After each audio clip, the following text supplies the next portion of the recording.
my name is Reva Kibort. I was born in Warsaw, Poland in 1933. My father was a shoemaker, and we had good seasons and we had bad seasons. If he had a good season, we ate well. And if it was not a good season, we did not eat so well. Well, as you well know, I was only 6.5 years old.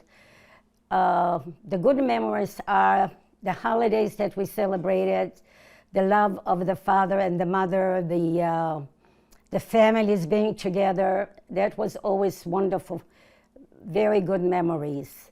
One holiday especially I've always enjoyed was Passover, because that particular holiday, no matter how poor we were, we always had new clothing to wear and new shoes to wear. And we somehow or another always had beautiful food to eat. My mother made the Passover holiday a beautiful, beautiful holiday. And I have sort of continued this tradition with my own family, with my own children. The smell of the chicken soup or the gefilte fish or the challah, my mother made challah and she made the most delicious gefilte fish. It was just the whole feeling. There was always a beautiful white tablecloth and candles lit. And those are the memories that I continue doing up till now. 1939 of September, well, my father was killed September 14. That must have been September 20th, maybe, a little bit after. And I remember when the Germans came in, and actually the soldiers, they weren't so bad. We lined up in lines to get food. They gave us soup and bread. And that was my first memory of the German soldiers.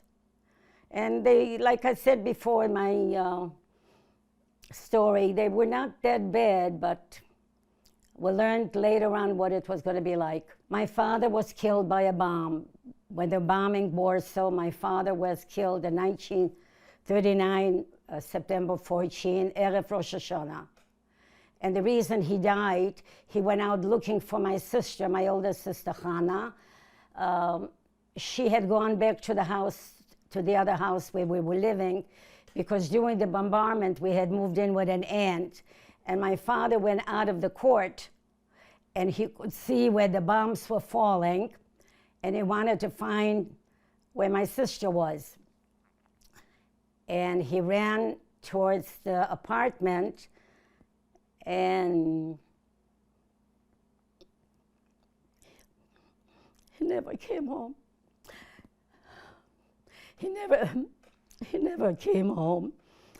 And a few days later, my mother went out with the oldest children to look for my father, and they found him at the cemetery. And at that point, the people were gathering all the dead bodies on the streets, because during the bombardment, a lot of people had died. And they noticed that my father only had scratches on his forehead. He didn't look like he was hurt in any other way.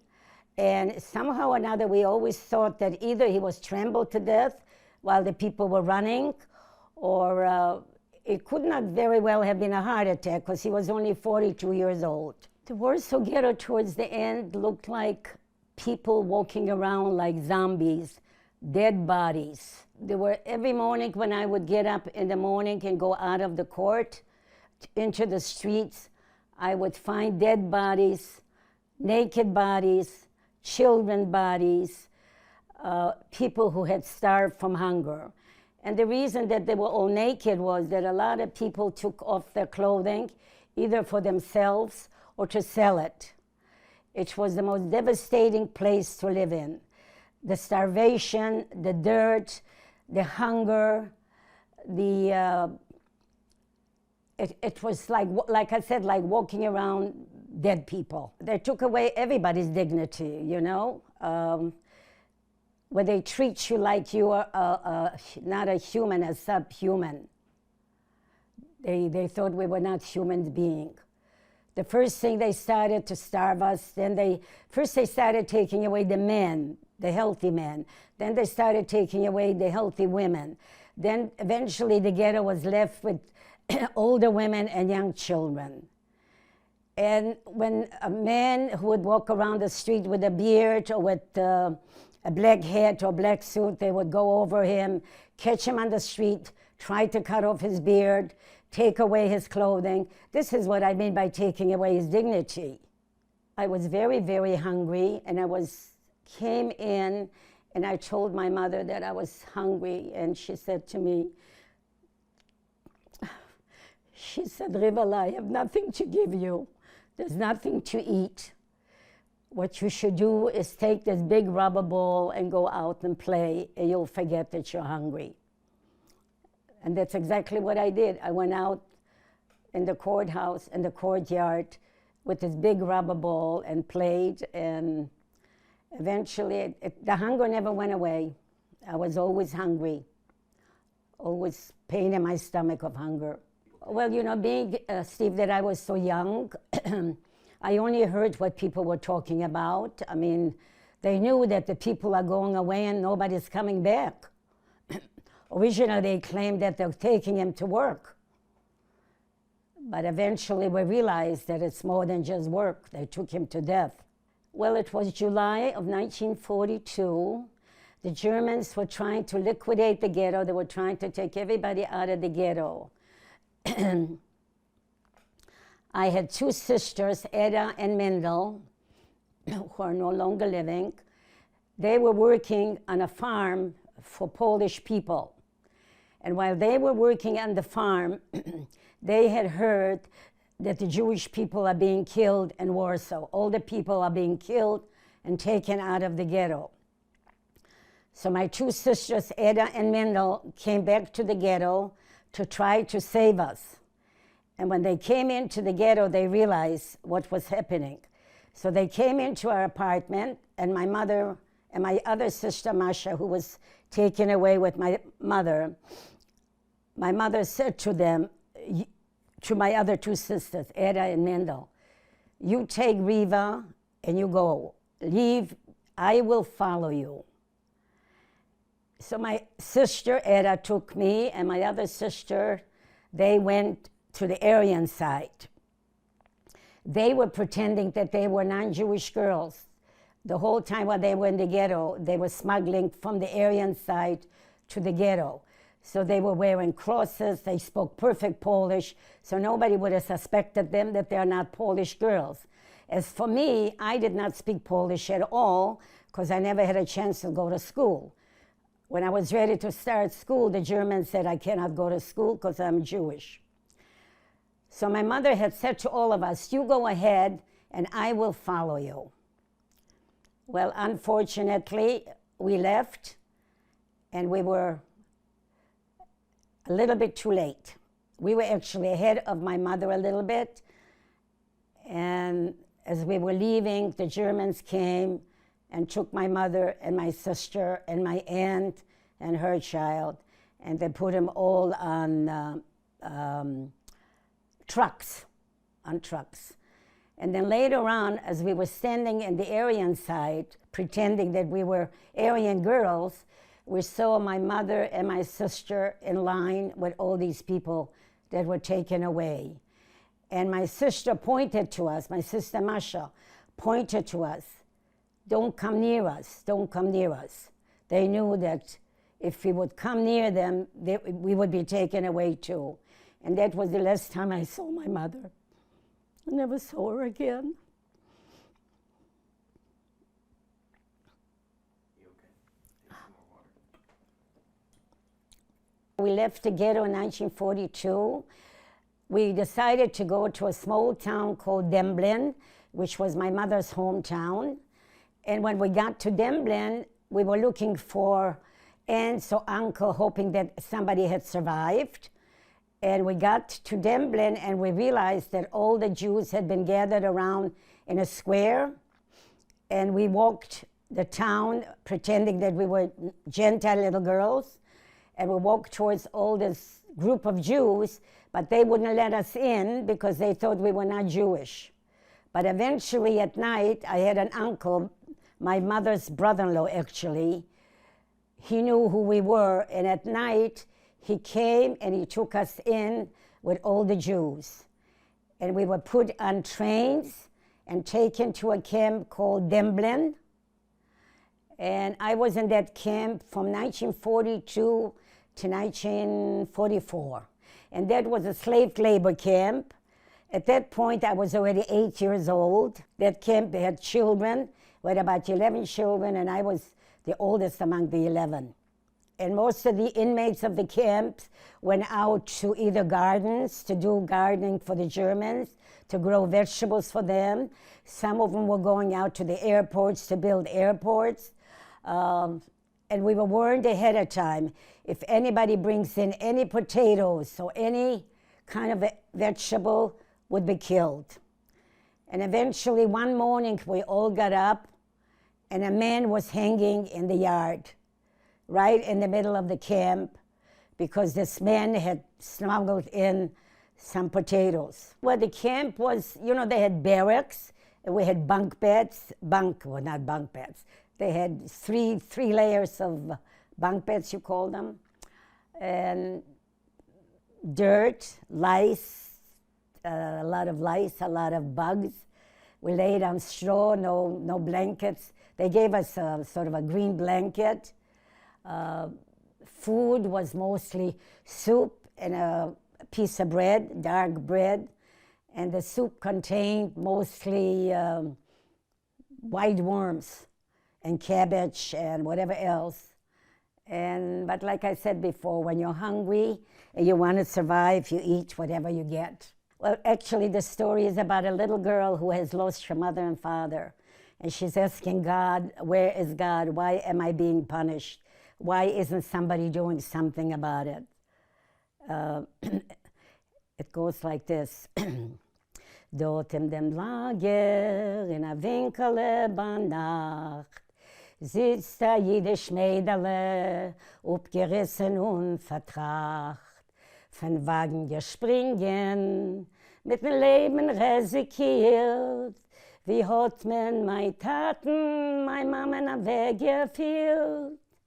Tate, Mama meiner, wie groß ist mein Pein. Der einzige Säune meiner ist von Tug der Schein. Alle Mitteln hab ich schon probiert, und doch bin ich geworden verführt. Auf was wart ich noch du, auf die im glücklichen Schuh, hab scheu Rachmunes, Gott in you. That says it all. It's about a little orphan girl. Could be me. Well, I do believe that I was destined to survive, because if I had not survived, I wouldn't be here telling you the story. Somebody had to survive to be able to tell the story, because otherwise nobody would have believed what we had gone through. As a matter of fact, there's still a lot of people who don't believe about the Holocaust existed. So I had this when we were transferred from one camp to another camp, we were divided, men and women and children. As I said before, there were 11 children in the camp. I was the oldest among the 11. As we were leaving for the other camp, they made us change our clothing, change our uniforms. And I noticed that the women were undressing in one area, the men were going away in another area. And I was standing with the children, and then there was this German who noticed me, and he said to me in German, "Schmeiß das Kind weg," throw the child away, because I was holding the 6-month-old little baby, who had been born in the camp before. And for one split second, when he told me to run, I ran into the dirty clothing that the women had taken off, a pile of dirty clothes. And while I was in that pile of dirty clothing, I could see, it was already getting dark, and I could see that the same German took a machine gun and killed all the 11 children right in front of me while I was watching them. And after he had killed the children, I ran out of that pile of dirty clothing, and I ran into the women's women's barrack. And the women sort of attacked me, saying, "Where are all the kids? What happened to the children? What happened to the kids?" And I said, "I don't know. I don't know what happened to them." And I believe they probably knew. I didn't have to tell them. But for that one split second, that German, that Nazi, had either he had a heart or somehow or another I could have reminded him of his own child or a grandchild, because I was a blonde little girl, and maybe that had something to do with it. My sister Hannah was the oldest, and right before the liberation, January 1945, when the Germans are knowing that the war was coming to an end, and they were trying to take all the people out of the camps because the Russians were coming in closer and closer, and they were afraid that they were going to find all these inmates. So they were trying to get us out as much as they could. So during the appeal, the Germans had us all lined up, all the women, and this time they called us by name, not by numbers. And my older sister Hannah at that time must have been 16 or 17 years old. And when they called my name, which was Reva Mandelbaum, she walked out. And she told me right away, in Yiddish, of course, she said, Reva, stay if I know it. Means Reva, stay of one place, don't move. And they took them away, all of them. They only left a few people behind in the camp. Had the Germans succeeded, the people that they were taking on the boxcars would have all been taken probably to Buchenwald or to another camp, and maybe eventually killed if they would have had the time. So my sister Hannah she felt that being that she was the oldest, it was her responsibility to take care of all the other siblings, being that she was the oldest. But there were not too many people, heroes like her. Even I think mothers or sisters or others would never have done that. She was it was a very unusual, heroic thing for her to do. When we were liberated, January 17, 1945, it was bitter, bitter cold, snow and ice. Gates were open. The Germans had disappeared. We didn't see any more Germans. And the people that were taken away in the boxcars came back. And it was chaos in camp because we really and truly did not know where to go or what to do. So people just started running in all directions. As a matter of fact, my brother and my other sisters were split. One went in one direction, the other one went the other direction. And my sister Hannah and my sister Eda and I were together, and we decided to walk back to Demblin, to the original camp, the city where my mother was born. And we walked for 3 weeks without clothing, without shoes. My feet were wrapped in rags. The only clothing I had, what they had given me. And for 3 weeks we walked in Poland, hoping that somebody would help us, somebody would give us a hand. But nobody did. What we did do was stop in barns, try to knock on the Polish houses, but nobody would let us in. They would call us dirty Jews, get out of here. For about 3 weeks. Finally, towards the end of the 3 weeks, we did find a wonderful, wonderful elderly woman, a Polish kind woman, and she took us in, gave us food, gave us clothing, gave us water to clean up, and a warm place to stay overnight. And then we decided to go back to Demblin, walk some more. And when we got to Demblin, we found nobody. All we found was burned out houses and Polish people who did not like us. We were on the boat coming into the New York harbor. My sister Neda and I were the only two who were coming to America. My sister was 4 years older than I was. She was 17. And two girls were standing on this big ship overlooking the harbor. And we did not really know what our future was going to be. Two orphans, not knowing the language, not knowing anybody in America. All we knew is what we heard as youngsters about the Golden Medina, the Golden State, that you can find money on the streets. We found out differently.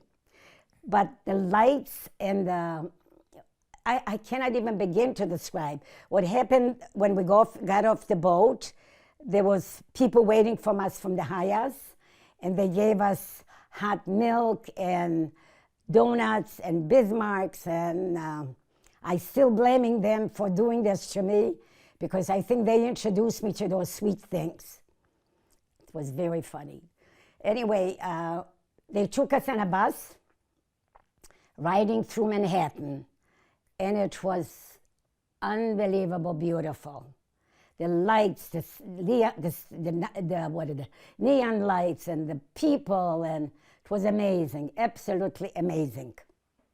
But before I got to New York, I have to tell you, my sister Hannah made me a suit to go to America. And the suit was called Eisenhower jacket and Eisenhower slacks or whatever. And it was made out of a green blanket, an army green blanket. So when I was standing on top of that ship with my sister, before I came off the ship, I went back downstairs, took that suit off, and threw it in the ocean. It's really too bad. I should have kept it. Now I realize I should have kept that suit. But then we got into New York, and they took us to either Bronx or Brooklyn. I'm not quite sure, one or the other. That's where they took most of the newcomers. In New York, we were just for a week. They showed us around New York, all the tourist places, Statue of Liberty, Coney Island, all these places. Then they decided to send us to Chicago. My sister and I, they put us on a train, overnight train, and while we were sitting on the train, neither one of us spoke English. We only spoke Yiddish. I could communicate in Hebrew too. My sister could communicate in Polish, a little German too. And we did not eat the whole time while we were on the train. All we did was drink water. They didn't send anybody with us, which was not a very smart idea. We finally got to Chicago, to an orphanage. And while we were arriving in Chicago, there was somebody waiting for us at the train station. And we got to Chicago. There was a lot of children, American children, and they gave us clothing to wear and showers, where to take showers, and they talked to us a little bit, wanted to know things. But the orphanage was a safe place, let's put it that way. The only thing that was very strange for us was when they gave us cold cereal and cold milk, because we were not used to that kind of food. But the children were very, very kind, even though they didn't understand one word we were talking to them, and we didn't understand them either, but they did show us kindness. And we had a social worker assigned to us, and so we were there for 6 weeks. But I want you to know, while I was in Chicago, we wanted to go back to Germany. We were not happy the whole time. Even though everybody was good to us and it was wonderful, but we felt very, very strange. And even though we had no home to go home to, but Eda and I talked about it, they said, well, maybe we should go back to the DP camp. But eventually, of course, we didn't, and we ended up here. They came one day to me and told me that they found a foster home for me in Minneapolis. I was 13 and a half years old. At that point, they asked me, do I want a kosher home or a non-kosher home? And I sort of looked at them. I couldn't, why are they asking me that? I never heard of that. I said, of course, kosher home. So they found a home for me in Minneapolis, a foster home. They had no children. They had a father, an old man, the grandpa, and the parents. But the bad mistake they made was that they separated me from my sister. My sister Eda was put in a boarding house.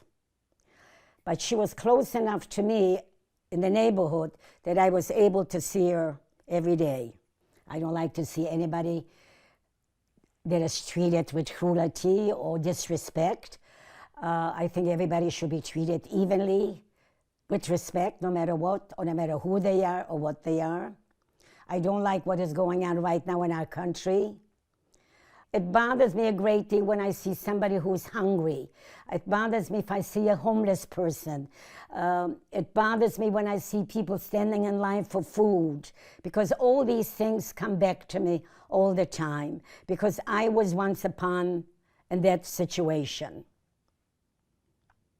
It bothers me a great, great deal when I see that. When I see policemen hitting the African-American young man, or for anybody for that matter. Am I angry? I'm angry. I tell you what I'm angry. I'm angry mostly because I was an orphan. They deprived me of my mother and father. They deprived me of grandparents, of cousins. They deprived me of a childhood that I never had. Yes, I'm angry. Those are the reasons why I am angry. But at the same time, I'm also very happy that I'm here in America and for the opportunities that I had and what America had given to me. I'm very happy about that. This country was brought up like this. Everybody should be able to come here. When I hear about not allowing them to come, everybody wants to better themselves. They want freedom. They want better life for themselves, better life for their children. Absolutely.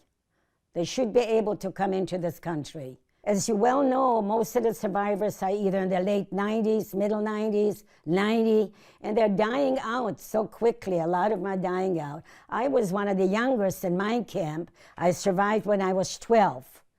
And I feel if I'm not going to speak out now, it'll be up to my children and my grandchildren and maybe great-grandchildren to tell the story of the Holocaust. So we have to speak up. Whatever you see injustices at all, you have to speak up. My name is Reva Kibort. This is my brief about spectacular take on being a survivor.